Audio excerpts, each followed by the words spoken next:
Para mim é uma tremenda alegria, uma grande honra comemorar os 5 anos do Cura. A gente, inclusive, está trabalhando juntos, trabalhamos juntos. Vocês vão ver que o MMBB é um escritório que trabalha muito em parcerias. Inclusive, o Pavilhão do Brasil foi feito em parceria com mais 2 outros escritórios, o Benavid, que é do Martim Benavides, que é um arquiteto argentino que está em Córdoba e que trabalhou há alguns anos conosco, e o José Paulo Gouveia, inclusive o oficialmente vencedor do concurso, o escritório inscrito. E eu quero mostrar para vocês o projeto do pavilhão um pouco do ponto de vista do MMBB, por isso que eu pus aqui MMBB 5 anos do Cura, porque eu falei do Martim Benavides, falei do José Paulo Gouveia, mas tem a Marta Moreira, então eu represento a equipe de 4 autores desse projeto. E, portanto, vou apresentar o ponto de vista do MMBB.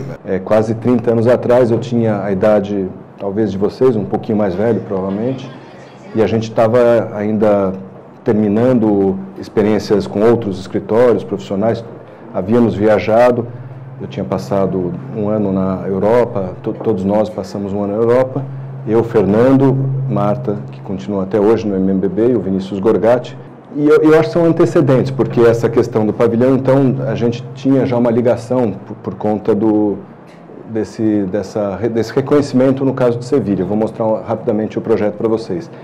E coloquei outros projetos que eu acho que, de certo modo, foram criando alguma cultura para o projeto do pavilhão. Uma marquise e ponto de ônibus em São Bernardo do Campo, que é até mais próximo do próprio pavilhão agora para Dubai, porque a gente lá testou um pouquinho as tensoestruturas, mas esse projeto tem muito a ver com o Terminal Dom Pedro, que a gente fez com Paulo Mendes da Rocha, que obviamente é uma super referência para nós.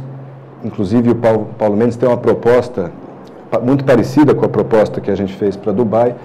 Há uma clara citação ao diálogo, é uma proposta pouco conhecida, porque ele, na verdade, falava muito desse projeto para nós, a gente trabalha muito com eles, como vocês sabem, mas não tinha exatamente encontrado a oportunidade. Aí encontrou uma oportunidade que foi uma proposta para o pavilhão da Serpentine Gallery, ali em Londres, no Hyde Park, que é um edifício temporário, como o pavilhão também é, e que foi pouco divulgado. E é bem diferente do que a gente fez, mas tem a ver, a gente estava com isso na cabeça, estava pensando nisso. E o Sesc 24 de maio, vocês vão entender por quê, porque eu vou apresentar em seguida, porque ele confirmou uma das coisas que a gente propôs lá para o projeto de Dubai. Então, começando com o projeto de Sevilha, é um projeto desenvolvido em 1990, essa maquete, como eu disse, foi feita, não é que eu disse, mas eu disse que o Vinícius Andrade, do Andrade Moretin, trabalhava conosco nessa época, ele que fez essa maquete, eu espero que ele goste dessa informação, para nós é uma tremenda honra, Ele era um exímio maquetista, fotografada pelo Nelson Com, a gente era um grupo da idade de vocês, tudo com 25, 30 anos, É um projeto que é muito simples. Sevilha tem um sol inclemente, não é que nem Dubai, tão quente, mas tem um sol muito intenso. Então nós fizemos esse térreo muito aberto, brasileiro, mas muito protegido, apenas com uma frestinha lá em cima, E aí, a outra coisa que eu acho que marca muito o partido, o argumento do projeto, é um grande pavilhão de cristal, estrutura de aço com esses pórticos, lembra um pouco o MAN do Rio de Janeiro, o resto tudo envidraçado. Tem aqui um óculos escuro, vocês não conseguem ver porque a maquete está preto e branco, mas aqui era até um Ray-Ban, um vidro Ray-Ban, talvez um pouco exagerado. E por dentro outro vidro. E do lado, servindo inclusive de apoio, porque esse pórtico é articulado e com apenas um apoio, seria totalmente instável se estivesse sozinho. Mas como está conectado com esse edifício muro, que é um muro espesso, onde a gente concentrou todos os serviços, inclusive a circulação. Esse corte passa pela rampa, Então, o corte pela rampa, depois o corte pelos serviços, vários andares de serviços. Aqui no pavilhão principal, um grande salão de exposições e um mezanino pendurado com um restaurante e foyer de um auditório que também era pendurado, além de uma garagem, porque nesse caso a gente tinha que fazer um edifício que pudesse ser depois transformado num edifício de escritórios, de pesquisa. O sítio, a área da exposição de Sevilha, se transformou num polo tecnológico. Então, os pavilhões foram aproveitados para isso.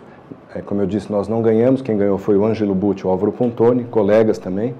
Infelizmente, o projeto deles não foi construído. Essa é a planta do térreo, então aquela sombrona, com 2 jardins, uma pequena rampa de entrada, a recepção. De um lado, a circulação do público, do outro lado, a circulação técnica, né, de serviços e internos. Depois, áreas técnicas, passarelas técnicas, circulação e sanitários públicos, elevador inclusive, e passagem pública. O grande salão vai subindo, e são alguns andares aqui no serviço, e o pavilhão de cristal é um pé direito alto, né? Então, continuamos aqui com a exposição, ali mais serviços, escritórios, etc., até chegar no mezanino, também com seus escritórios. Desculpa, no caso do mezanino, seus apoios tanto para o auditório como para o restaurante. Cozinha para o restaurante, camarins e depósitos para o auditório. E, finalmente, na cobertura, as salas principais de escritórios, né, com a diretoria do pavilhão, uma certa cerimônia, o pavilhão é uma certa embaixada do país durante o período da feira, olhando um jardim realizado na cobertura desse pavilhão principal, que era o pavilhão de vidro na frente do muro espesso programado de apoio. Depois que eu saí do Flávio Gasperini, fizemos esse concurso, fizemos a equipe, demos início ao escritório, as apresentações eram perspectivas, né? Essa perspectiva foi montada por mim, eu era um cara bom de geometria e montava a perspectiva instrumentada, não era no sentimento, era precisa, e passada limpa pela Marta. Vejam a sofisticação, né? O que está fora é preto, o que está dentro é sépia. Um recurso incrível. E esse azulzinho aqui a gente fazia com graxa, que é pegar o vegetal, colocar durex, aquela fita, né? Criar uma máscara, e aí com carandache, um giz de cera e benzina, criar uma mancha azul, né? Que, nem sei, a gente fotografou o vegetal, porque na cópia heliográfica que foi para Brasília, para o julgamento do concurso, isso era um cinza. A gente escolheu o azul porque dava um cinza de qualquer jeito, mas podia ser verde, podia ser qualquer outra cor, que ia ser cinza na cópia, porque no vegetal, no original, ficava bonito, né? Isso aqui na cópia ficava um pouquinho mais cinza do que o que está dentro, dava uma amortecida. Então o sépia, na verdade, era muito mais para criar uma leitura de profundidade, coisas que aqui vocês com certeza discutem, mas com agora uma tecnologia ou um recurso muito mais potente, né? Não acho essas perspectivas incríveis, mas raramente alguém fazia perspectivas, porque era um negócio hiper trabalhoso. Eram 3, 4 dias para montar essas duas perspectivas, né? Muito mais trabalho, embora o render, na verdade, para ficar bom, também vai por aí, né? 2, 3 dias. Bom, aí a maquete, né? Aparece a fresta, a luzinha que passaria por aqui, uma grande sombra, mas um piloti bem brasileiro, né? Acho que a feira seria no verão, e no caso de Dubai, que é um clima muito quente, a feira é no inverno, o que nos ajuda muito. Mas mudando um pouco de assunto, em 2011, junto com a Effect, estudamos para São Bernardo do Campo marquises e pontos de ônibus e propusemos, na época, fazer um ponto de ônibus grandão, uma espécie de corredor, que seria coberto por uma membrana dessas de tensoestrutura, trazendo para junto do pilar as águas, né? Então criando um quadro de aço e puxando nos pilares a tensoestrutura, criando uma geometria, principalmente em elevação, acho super elegante, e já resolvendo as águas em torno do pilar, que é uma clara referência ou continuação do projeto do terminal do Parque Dom Pedro, feito com Paulo Mendes da Rocha, que não tinha uma tensoestrutura, mas tinha uma telha de fibra de vidro. É uma construção que hoje está muito mal, muitos de vocês devem conhecer, porque ela foi prevista para durar 10 anos. No plano de transportes de São Paulo havia uma previsão de que em 10 anos o metrô estaria muito mais envolvido, que esse terminal poderia ser desativado.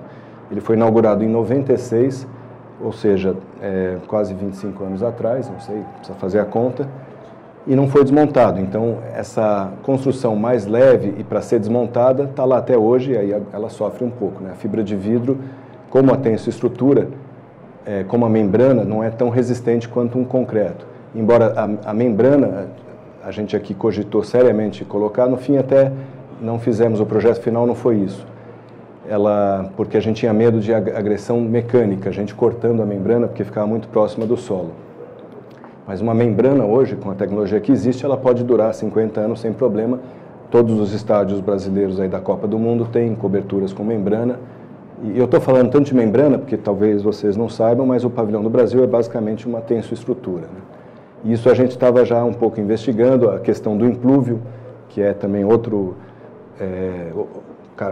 caráter básico, característica básica da arquitetura do pavilhão, está aí nessa história aí do MMBB, na verdade, da arquitetura brasileira, que inclusive esteve em alguns pavilhões. Essa é uma foto do terminal do Parque Dom Pedro novinho, em 96, recém-inaugurada, de novo Nelson Con, esse fotógrafo que é nosso colega formado na FAO, feito junto com Paulo Mendes da Rocha, que é tremendo arquiteto, não se fala mais nada, né?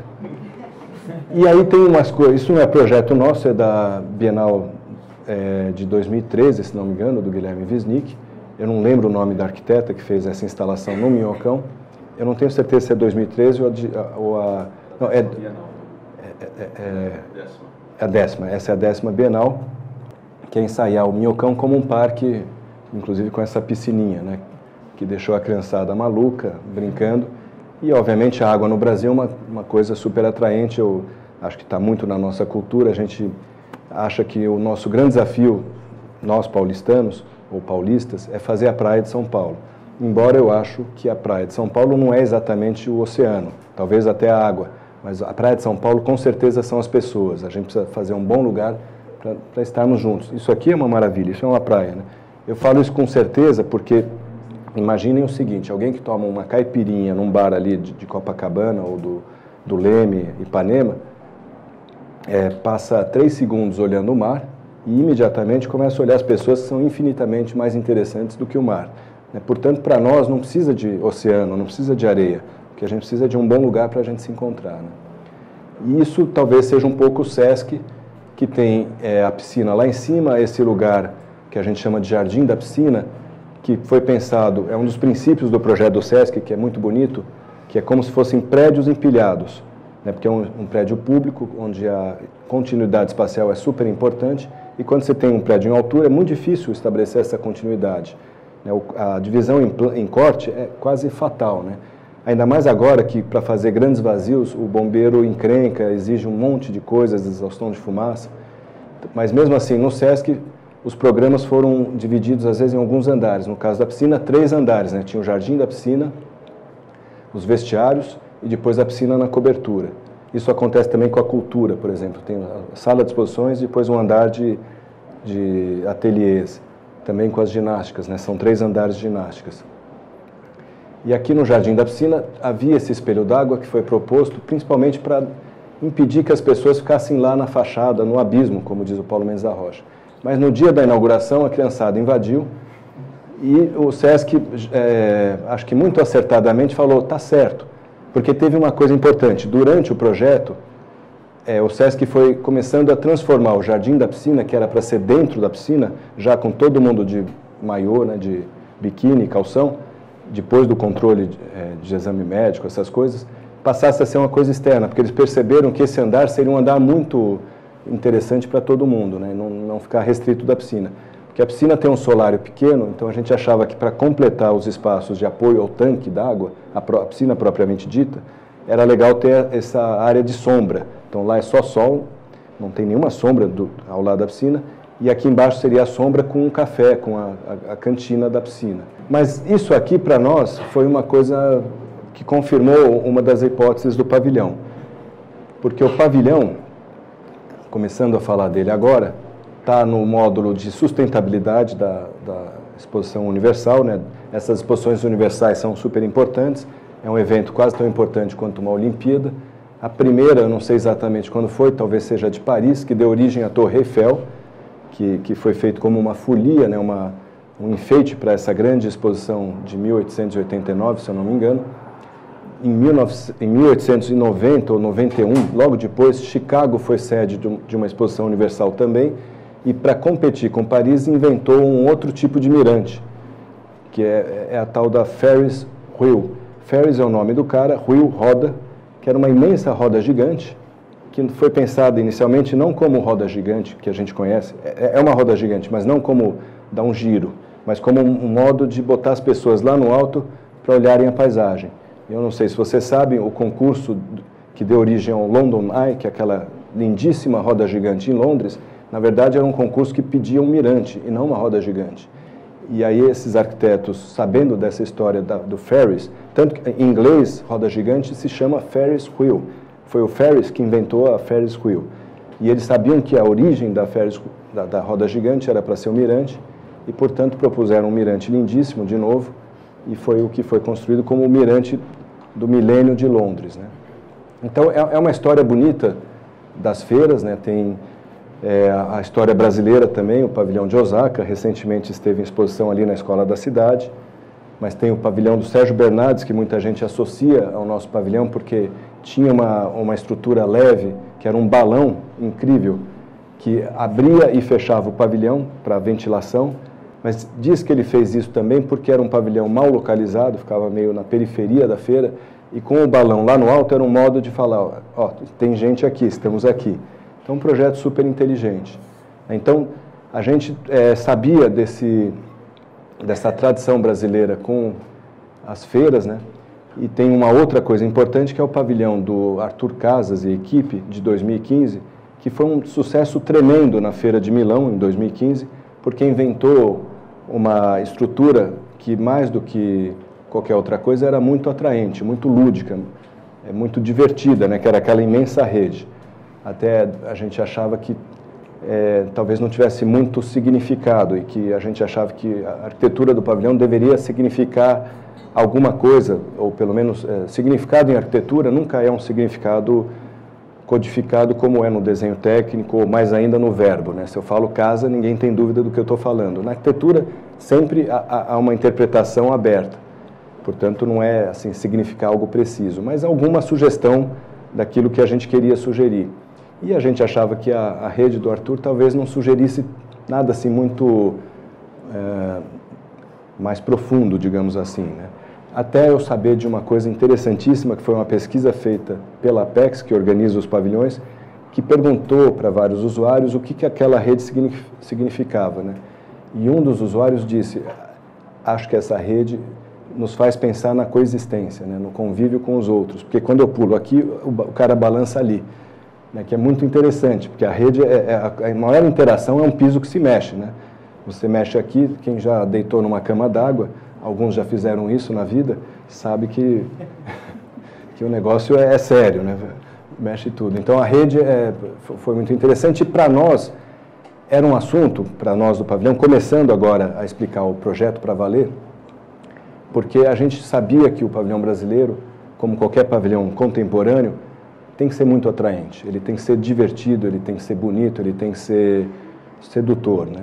Senão naquela feira, é uma verdadeira feira, você perde a competição, você perde o brilho, você perde a presença. E a gente queria fazer alguma coisa que fosse também um tanto sensual, para não dizer divertida. E aí a gente começou a pensar na água, por causa lá do Sesc. E, ao mesmo tempo, vocês sabem, o concurso era um concurso de arquitetura e de curadoria. E nós convidamos para a curadoria o Guilherme Wisnik e o Alexandre Benoit, dois críticos, dois arquitetos, críticos de arquitetura, que logo disseram, o tema no Brasil hoje e sempre é a água doce, né? O Brasil é a maior reserva de água doce do mundo, uma água ameaçada, né? Basta ver os rios de São Paulo, e nós temos que tratar disso, nós temos que mostrar essa riqueza, essa beleza e esse risco para o mundo inteiro, né? Daí essa foto que eu estou colocando aqui, eu nem lembro se em algum momento eu soube aonde que ela é, mas ela é na Amazônia, ou é no Brasil pelo menos. E é uma água doce maravilhosa. Essa não é o mesmo lugar, provavelmente. Outra foto, ela é da internet também. O lugar virtual é o mesmo, né? Mas isso é uma beleza, né? São imagens super bonitas. Então a gente sabia que a gente teria imagens potentes, mas a gente queria também o pavilhão, a arquitetura com alguma relação com isso, né? E aí a gente lembrou da sensualidade da água, né? Não só para brasileiro, para todo mundo, né? Não sei se vocês viram na Folha de São Paulo hoje, a capa é uma foto de Paris, fez 42,6 graus lá, é a maior temperatura da história de Paris. Aquecimento global não é uma mentira, é uma tremenda e infeliz verdade, nós vamos ter que lidar com isso. E o que os caras fizeram, entraram lá num espelho d'água, trocadeiro, na frente da Torre Eiffel, cheio de gente brincando no espelho d'água. Dubai é muito quente, a gente pensou, bom, vamos botar o maior espelho d'água que a gente puder, né? Então nós, como Veneza, tem muito disso, isso é aqua alta, quando Veneza, acho que é no verão, não sei bem, ou no inverno, chove muito, que o Paulo Mendes da Rocha adora Veneza, fala sempre, né? E fala da coisa mais linda do mundo, que é a Praça de São Marcos, tomada pela água, uma praça de água, né, que é isso aqui. E Veneza sabe que isso acontece de vez em quando, inclusive já resolveu, isso aqui é talvez mais arquitetura que qualquer outra coisa, uma botinha que você veste sobre a sua roupa e passa a usar a cidade como se ela estivesse seca, né? Ela passa a ser uma cidade seca, em vez de fazer dique. Tem fotos até de gente em restaurante comendo assim, garçom servindo assim, é muito interessante. Então a gente achou que o pavilhão poderia ser, como Veneza, uma grande área de água, resfriada, geladinha, atraente para a feira, né? Então fizemos o maior espelho d'água possível, os 60 por 60, grosso modo, do pavilhão todo em água, obviamente com um caminho negro, porque a gente queria isso, a gente discutiu muito com os arquitetos curadores, a arquitetura do pavilhão e a curadoria, foi feito junto o tempo todo, né? E aí o negro é para mostrar a água do Brasil, que é uma água orgânica, cheia de carga orgânica, não que a água fosse ser turva, mas com o fundo negro ela fica negra, né? E uma vez que é tudo espelho d'água, Dubai tem muito sol, a gente lembra que a feira é no inverno, né? Então vai de outubro a abril. A temperatura é mais ou menos como São Paulo no inverno. Dubai é simétrica a São Paulo em termos de geografia. Está no trópico de Câncer, a gente está no trópico de Capricórnio. Como é deserto, é um pouco mais quente. Então a nossa preocupação era proteger a água com a maior cobertura possível. Aí a gente fez a maior cobertura possível com uma estrutura super leve e de altíssimo rendimento, de altíssima eficiência, né, que é a tensoestrutura, a membrana. Lembramos lá de São Bernardo, lembramos de outras coisas, lembramos do Paulo Mendes, falando de um grande pavilhão de tensoestrutura, e cobrimos e protegemos essa água. As coisas nascem meio juntas, né? A gente já estava com a questão das imagens muito poderosas que o Brasil é capaz de produzir, da importância da imagem nos dias de hoje, e pensamos que isso aqui, obviamente, poderia ser também um suporte para imagens, né? E a membrana é muito boa porque é uma tela de projeção, inclusive com translucidez. Fizemos uma estrutura de aço, tudo aí tem que ser montado e desmontado, são 6 meses. Dentro fizemos, de um lado, uma coisa curvilínea, do outro lado, a coisa mais reta, com pequenos passeios, vocês vão ver depois na planta. Essa implantação do pavilhão tem um acesso do público de um lado, aqui está invertido em relação às plantas depois. Aqui é o concurso, como eles falam, uma grande marquise, com o público todo circulando. E do outro lado, os serviços, né? E eles não são exatamente alinhados, quer dizer, a gente não quis alinhar, a gente trouxe o serviço mais para cá, porque a gente queria uma grande praça d'água e uma pequena praça d'água.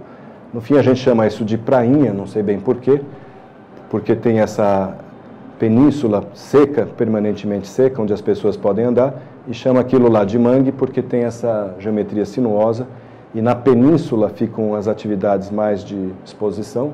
Já no mangue vão ser os lugares de descanso, os lugares onde está o restaurante, vocês vão ver na planta. Completando o pavilhão, tem então a estrutura d'água, a estrutura tenso, a praça d'água, tem o que a gente chama de volume suspenso, que é um predinho dentro da tensoestrutura, a gente chama de predinho. No concurso, o batismo foi volume suspenso, precisava dar um nome um pouquinho mais sério, né? Talvez tivesse sido melhor predinho, né? Nomear as coisas, comunicação em arquitetura é cada vez mais importante, porque muitas vezes eu acho que o fácil para o público é porque o público entendeu fácil. E às vezes a ideia é ótima, mas não foi bem comunicada. Acho que o grande desafio do arquiteto contemporâneo é conseguir fazer uma espécie de música do Caetano Veloso, né, que agrada todo mundo. Todo mundo, ela tem várias camadas de leitura, o cara mais erudito é capaz de enxergar sentidos que se relacionam com toda a sua erudição, e o cara mais simples, né, ou às vezes até mais sábio, né, sabe tudo, mas não tem essa cultura ou essa erudição, também enxerga na música do Caetano coisas incríveis, né? A arquitetura cada vez mais vai ter que ser assim. E acho que isso é um pouco a lição do pós-modernismo. Na verdade, acho que a maior lição nesse sentido é a do Oscar Niemeyer, que sempre fez uma arquitetura que nós arquitetos adoramos, e o meu irmão, por exemplo, adora também e detesta as coisas que eu faço, né? Fala assim, é tudo muito quadrado. A arquitetura tem que ser sensual, né? As pessoas só constroem se estiverem muito convencidos de que aquilo é encantador. Ninguém faz arquitetura por obrigação. Estava falando isso para dizer da importância da comunicação, nomear as coisas, né? Porque nome é um conceito, né? Então, praça d'água acho que é um bom conceito. Estrutura tenso, acho que estava ruim, podia ser tenso estrutura, ou estrutura de alto rendimento, ou grande tela de projeção daria uma ideia um pouco melhor. Volume suspenso, acho que está péssimo. Mas foi assim no concurso. Aliás, eu estou mostrando aqui os desenhos e as perspectivas do concurso, o projeto está quase finalizado, porque a gente não pode divulgar ainda o que vai ser construído efetivamente. Mas é muito parecido, posso dar uns spoilers, sem mostrar, mas uma coisa que a gente fez foi variar o nível d'água, que a gente não tinha ainda proposto durante o concurso. Com isso a gente consegue secar bastante essa área aqui, aquela lá não varia. Mas essa aqui a gente consegue secar bastante para fazer uma festa, por exemplo, sem obrigar todo mundo a estar de botinho. Porque principalmente as pessoas com traje árabe, aquele traje que é uma túnica, né, vão ter dificuldade para resolver esse problema. E isso estava aqui, digamos, latente na ideia, né, da água. A água é incrível, né, você sobe e desce. Depois do concurso eu passei o Réveillon numa praia maravilhosa lá da Bahia, pertinho de Santo André, que é uma praia não de tombo, né, e formam umas piscininhas no fim da tarde maravilhosas. E aí eu falei, bom, tem que variar o nível, pensei, né, tem que variar. E quando o Apex Brasil falou, nós não podemos ter o tempo todo água, nós vamos precisar secar, obviamente veio essa solução. Que é problemática porque exige guardar todo esse volume em grandes tanques que vão estar em subsolo, mas são tanques lindos, depois quando a gente puder divulgar vocês vão ver, porque são pré-fabricados, são feitos para várias coisas, inclusive para retenção de água de chuva em drenagem urbana. Enfim, dá para falar muito aqui de coisas interessantes que a gente está aprendendo com esse projeto, né? Mas continuando na explicação, então aqui a planta do térreo, tem um grande salão de exposições, que é um grande espelho d'água com um passeio seco. Agora, como eu falei, vai variar. O implúvio, né, onde a água desce. Depois a praia principal, a ilha principal, que de um lado é mais pragmática. Esse café e balcão de recepções agora está aqui, mas estava ali. Não, desculpa, na verdade, recepção é aqui, junto da loja, onde continua sendo. Depois tinha aqui um café que veio para cá, junto ao restaurante, então aqui ficou só a exposição, as pessoas andando por aí para ver a exposição. E desse lado, com essa curva mais sensual, está um pouquinho diferente, o restaurante, café, essa área de descanso. Em cima, um andar de público ainda, com um salão múltiplo uso, áreas de exposição, isso também mudou um pouco, essa planta melhorou demais. Essas coisas acontecem, né? A arquitetura vai melhorando muitas coisas, às vezes vai piorando também, mas no caso do pavilhão, por enquanto, eu acho que só melhorou, porque a gente não tem muito, no pavilhão a gente tem que gastar, porque é a representação brasileira, e portanto não é que a gente está gastando mais, mas não está tendo corte, como muitas vezes acontece, né? Às vezes a gente tem uma ideia maravilhosa e custa caro, ou não muito caro, mas custa mais do que às vezes dá para fazer, porque aqui misturava um pouco de serviço com o público, agora tudo isso aqui é só público, tem uma grande galeria aqui, logo mais vocês vão ver. E é um prédio todo pré-fabricado, estrutura de aço, fechamento leve, em gesso, drywall, com alguma vidraça para de dentro poder olhar lá para fora, isso continua igual, não exatamente com essa geometria. E lá no terceiro andar, também mudou um pouquinho, não tem mais esse pé direito duplo, ficou tudo alto no segundo andar. As salas de trabalho, a diretoria, salas de reunião, salas de imprensa, salas do staff, né, que fica trabalhando. E isso é necessário em qualquer pavilhão. Se vocês olharem Osaka do Paulo, é super elegante. Ele chamava de Itamaraty. Como eu falei, isso é uma espécie de embaixada do país durante a feira, né? O que o Paulo batizou de Itamaraty era esse conjunto de escritórios e recepção que ficava em subsolo no projeto dele. No nosso caso, ficava no terceiro andar. A tensoestrutura exige, como ela tem uma rigidez, né? Uma estrutura de compressão rígida no perímetro, que é esse quadrado, que suspende o tecido, que é puxado lá para baixo, vocês vão ver depois mais claramente essa geometria nas perspectivas, ela exige um anel de compressão, e o quadrado não é bom para compressão, né? O bom para compressão é o círculo, que o esforço é todo axial. Então nós, junto com os engenheiros, fizemos essa mandala, que por sorte não foi muito pensada, perseguida, lembra um pouco as geometrias árabes, né? Então faz uma certa homenagem ao país sede da feira, e vai criando escoras de apoio a apoio, onde os esforços se concentram, né? Aos nós da treliça de fachada que funciona pelos nós, né? Bom, eu não vou entrar aqui muito numa discussão de estrutura, obviamente tem um pouquinho de flexão nas barras, porque o tecido é uma carga constante, mas o melhor lugar para escorar é no nó, né? E aí a gente resolveu ligar mais vezes o nó para não ficar um quadrado dentro do quadrado, ficar vários quadrados dentro do quadrado. formando quase que um círculo, né? Então, assim, quando eu via esse desenho, porque não fui eu que exatamente desenhei, participei da discussão, né? Vamos criar as escoras, vai ficar bonito, cria sombras bonitas no tecido, tal, vão ser sombras que vão passear, mas quando eu vi, falei, nossa, que maravilha, né? Porque é uma mandala. E aí, essas sombras, nos renders, são incríveis, né? Tanto que a gente tinha um pouco de dúvida se fazia a membrana translúcida ou opaca para poder projetar de dia. Vocês vão ver que a projeção é um assunto importante. E a gente falou, não, vamos projetar só à noite, de dia vamos fazer eventos, vamos aspergir água, vamos criar experiências mais sensoriais, menos de imagem, né, menos visuais. Até há uma ideia de aspergir água com aromas, coisa boa. Se bem que o Guilherme Wisnik talvez queira odores também para mostrar a crise da água doce brasileira, né, porque ela é muito poluída e tal. O Guilherme, de todos, ele é o mais crítico, como o próprio... Ele quer mostrar tudo, né? Ele quer contar a verdade inteira. O Itamaraty, obviamente, o Apex, principalmente agora, não quer falar muito mal do Brasil, né? Quer falar bem. E eu acho que o Brasil está tão maltratado que é bom a gente lembrar das coisas boas do Brasil, né? Então, eu também gosto mais de pensar o pavilhão como uma festa, uma coisa alegre, mas, obviamente, ele vai ser suporte para o que a gente achar que é melhor, mais importante, o que a gente conseguir, inclusive. É fundamental que ele seja suporte, ele seja lugar de crítica à nossa condição atual. Então, durante o dia, mais isso, a gente pensa já pensava, e agora cada vez mais pensa, em ter intervenções artísticas, usando os projetores para alterar, interagir com essa luz toda solar, mas é um pavilhão solar. A gente soube do júri que na discussão lá dos projetos, o segundo lugar, vocês podem olhar depois, do Fabiano Sobreira, se eu não me engano o nome, posso estar errando o nome, do Fabiano, que infelizmente eu não conheço pessoalmente, mas é um cara incrível, que inclusive é daquele site Concurso de Projetos. Né? De Brasília. De Brasília, faz uns trabalhos, uns projetos incríveis, e fez um projeto muito mais crítico, né? Na arquitetura, negro, triste inclusive, mas muito forte. E o júri ficou muito em dúvida e brincava o branco-preto, o nosso era o solar ou o branco. Acho isso um elogio também, né? A gente tinha um pavilhão alegre, o preto, e tinha um terceiro que também foi considerado, que era o Saná, no apelido do júri, porque tinha muita relação com a arquitetura do Saná. Eu acho que o nosso, voltando um pouco assim, a avaliação que eu faço, já fazia um pouco e achava que a gente tinha que fazer isso, mas faço com mais clareza agora. Eu acho que ele é muito brasileiro, porque é um pavilhão que a estrutura pronta, o pavilhão está pronto. Isso é uma característica da arquitetura brasileira, sobretudo da arquitetura paulista.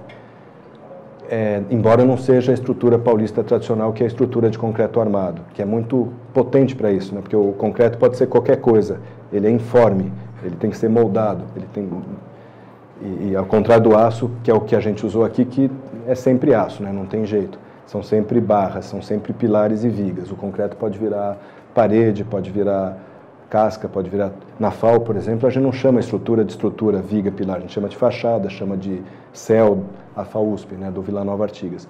E aqui eu acho que tem essa característica de que a estrutura é a própria arquitetura. Isso aqui não é importante, isso é necessário. Acho até que pode ser bonito, e acho que até está mais bonito do que está aqui. Mas, porque um dos comentários do júri foi que eles achavam que isso era muito um predinho, tinha que ser mais abstrato. Essa é a palavra que eles usaram, eu acho que a gente conseguiu, vocês vão ver depois. Ele não é tão exposto assim, ele é mais, não tem janela exatamente. Embora aqui já não fosse uma janela, né? Era uma cortina de vidro.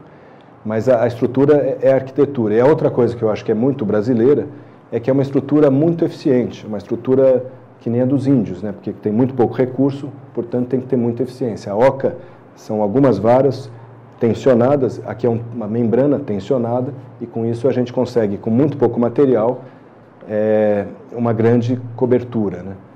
A gente até brincava, acho que está no memorial, essa é uma oca contemporânea. Então tem menção à arquitetura brasileira, mas com uma linguagem não tão frequente entre nós aqui, né? Aqui são os desenhos do concurso, os cortes. As fachadas naturalmente ficaram variando, né? A gente queria, não pode ter muro em relação ao vizinho. O limite do lote está no limite do espelho d'água. De um lado a Suécia, do outro lado Azerbaijão, se eu não me engano. E a gente não queria nem fazer uma coisa feia para eles, mas também não queria interferir muito. Então a gente trouxe a membrana até 50 centímetros do chão. Quem está dentro sabe que aquilo não acabou. Até dependendo do ângulo, não vê o fim da água, o que é bonito, né? Porque parece então que o mundo virou água. Mas precisa entrar. Então nas entradas a gente sobe e desce. Na entrada da frente sobe mais rapidamente, desce mais rapidamente. Na entrada do fundo sobe mais. E obviamente na lateral a gente achou que tinha que ter um solário, né? Então o cafezinho sai para trás. Eu fiquei até com medo da geometria aqui, porque era um bico aqui embaixo. E vocês vão ver que, na verdade, é super bonito. É esse negócio aqui. E isso na perspectiva, né? Leves angulações, assim como leves ondulações, na perspectiva são efeitos incríveis, né? Então, assim como a sombra lá em cima também vai passeando e vai criando umas geometrias incríveis. Isso também acho uma coisa que a gente sempre procura e raramente consegue, e aqui acho que a gente conseguiu, que é uma arquitetura simples que tem uma leitura complexa, uma leitura rica, vai mudando, vai se transformando. Acho que isso é incrível quando acontece. Tem projeto que dá certo e tem projeto que não dá certo. Esse é um projeto que teve sorte, que uma das coisas que depois a gente descobriu é que, eu pelo menos, eu não tinha lido todas as bases, é que a fila que está aqui na frente não pode ficar na sombra. E se tiver, não pode ficar no sol. E se não tiver sombra, tem que fazer uma marquise, tem que fazer uma sombra, porque não pode ficar na marquise da feira. E a gente falou, putz, imagina ter que fazer uma marquise na frente disso, né? Aí falamos, bom, vamos ver a orientação, né? Se isso for o norte, vai estar em sombra. E aí a gente olhou aqui, não tínhamos visto ainda durante o concurso, vimos depois, quando fomos ler com atenção, exatamente norte-sul, essa divisa aqui da... Então aqui é sombra constante, né? Ainda mais que é inverno, o sol está mais inclinado. Então o mínimo de sombra que tem no período da feira são 4,80 metros aqui na frente. Eu não poderia dizer que isso é um projeto bom porque eu sou suspeito, né? Eu estou, como dizem, conflitado. Na academia, eu sou professor, dizem, como é que eles falam? Valor autoatribuído não vale. Isso porque uma vez eu escrevi no mestrado que eu tinha feito um trabalho exaustivo, laborioso, etc., qualquer coisa assim, e o revisor, que era um acadêmico também, falou, isso você tira, porque você não pode se autoqualificar, né? Na academia, valor autoatribuído não vale. Um arquiteto, para falar do seu próprio trabalho, talvez não possa também se autoatribuir valor ou atribuir valor ao projeto, mas o que eu posso dizer com certeza é que projeto bom tem sorte também, deu certo, né? Às vezes você tem uma ideia maravilhosa que não entra, não dá certo, e às vezes você tem uma ideia maravilhosa que dá certo, essa eu acho que deu certo. Bom, tem uma coisa importante que aqui aparece, que a tensoestrutura é translúcida, portanto, potencialmente uma estufa. Mas com aberturas, vira o oposto de uma estufa, vira um ventilador natural. Usa energia solar para criar a circulação do ar, né, como se fosse um grande motor, por convecção. Vai entrar ar aqui com uma certa velocidade, isso aqui vai ser um ventilador. As pessoas no restaurante vão sentir essa brisa. Eu até estou tentando calcular isso, a gente já calculou bastante, não vai baixar a temperatura, não é que a temperatura aqui dentro vai ser a temperatura ambiente. Talvez baixe um pouquinho por causa do resfriamento do espelho d'água, que acaba roubando calor, mas como entra muito ar, dificilmente chega a baixar a temperatura do ar. Vai ajudar na convecção, né? Vai resfriar um pouquinho o ar que vai entrar aqui, quer dizer, até nesse sentido atrapalha um pouco a convecção. Quanto maior a diferença de temperatura, não, ajuda na convecção, porque cria um frio. O ar quente vai subir, vai sair, e o ar frio vai entrar com mais intensidade, porque está resfriado pelo espelho d'água. E essa fresta aqui, que a gente pré-dimensionou, lembrando das aulas de tecnologia da faculdade, que são fundamentais, porque no concurso você não tem o cara de ventilação, você tem o seu conhecimento técnico para fazer. A gente tinha pré-dimensionado em 20 centímetros, para dar 6.000 renovações, 6 trocas de ar, milhares de metros cúbicos, 6 trocas do volume todo de ar por hora, e no fim isso aqui ficou com 1 metro.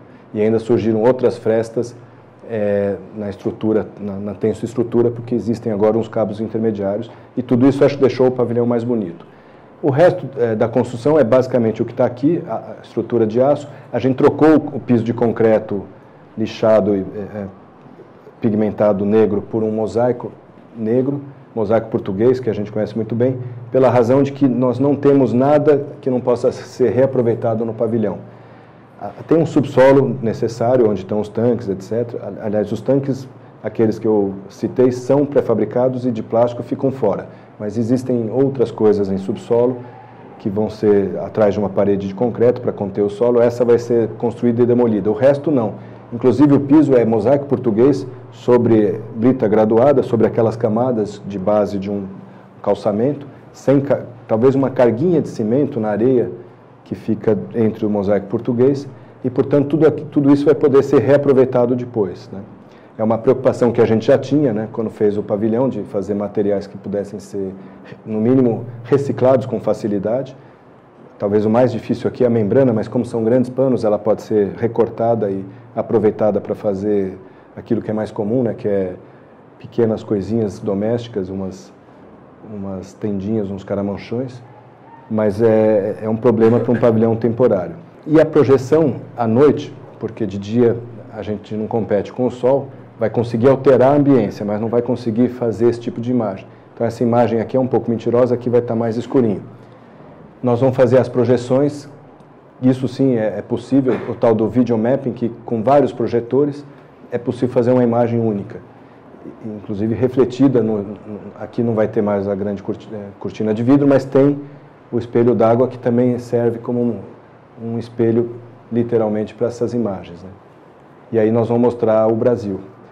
E tem que, obviamente, contratar alguém muito bom de produção de conteúdo e produção cinematográfica para a gente ter... E o Brasil tem isso, né? Tem gente incrível para fazer esse cinema, que é o pavilhão em alguns momentos, principalmente à noite. Lembrando que a feira é no inverno, então metade do tempo dela é sem luz solar, ou quase metade. Ela começa ao meio-dia, fecha às 10, às 5h30, 6 horas escureceu, né? Então tem 4 horas, 6 horas de sol, 4 horas de noite. E o horário mais cheio é o horário da noite, quando todo mundo vai para lá. Nós não seremos os autores únicos, ou seremos os autores no melhor sentido da palavra autor, que é de autoridade. Aquele que decide, aquele que consegue, depois de que todo mundo fale, de todo mundo opine, que todo mundo opine, aquele que decide como fazer tudo isso com coerência, com autoria. Acho que eu gosto muito daqui do Cura, porque está tratando dessas coisas, né? Acho que isso, inclusive, pode ser tema de discussões aqui, a linguagem da arquitetura, como é que a gente está começando a pensar essas coisas. E aí o Roberto Klein, para encerrar minha fala, é uma figura fundamental. Bom, pessoal, boa noite, obrigado. Vamos à cerveja. Parabéns ao Cura.